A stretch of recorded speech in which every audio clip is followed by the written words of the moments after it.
Logging onto social media today was a lot different than any other day. Millions of posts featuring Black Square, some of the posts by the most influential people in the world, taking part in the movement known as Blackout Tuesday. I think it's a really good thing that the music industry is taking an active stance towards confronting racism that's happening specifically to Black people. Artists, athletes, major corporations posting a Black Square on social media. Why? It all stemmed from two executives in the music industry who were outraged following the killing of George Floyd.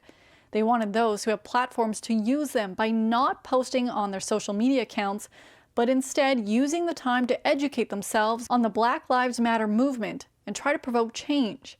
The organizers issued the following statement, in part saying, "The music industry is a multi-billion-dollar industry, an industry that has profited predominantly from Black art. Our mission is to hold the industry at large, including major corporations and their partners who benefited from their efforts, struggles, and successes of Black people accountable." Big homie, but this isn't big talk, so we'll be on it. I think I'm kidding. Toronto rapper Dwayne Gibson has been doing this for years. He has been traveling across the country to educate children about the important Black people in Canadian history who have helped make the country what it is today. And so I think it's really important that even if you're not Black at this point, people are really starting to listen and really be an active voice to say, I want to be an ally and I want to be part of the solution. His tour is called Stay Driven, but it is on pause because of COVID-19. When he was able to go into the schools, he talked about the history of Black people in Canada, but also spoke about his own experiences with racism. I know for myself, when I was a teenager, I've been stopped by the police for no reason. And those moments were really hard for me to process.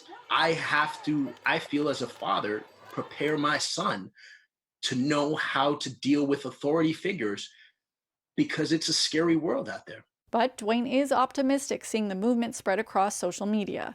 People are realizing that yes, in Canada, sometimes we don't have the degree of racism that people experience in the United States, but it is something that we have to deal with. Some feel the movement was harmful rather than helpful. Instead of using the Blackout Tuesday hashtag, tens of thousands of people used the Black Lives Matter hashtag, which then basically wiped out the posts people were trying to share that would communicate information on anything from peaceful protests to educational information about racial injustice.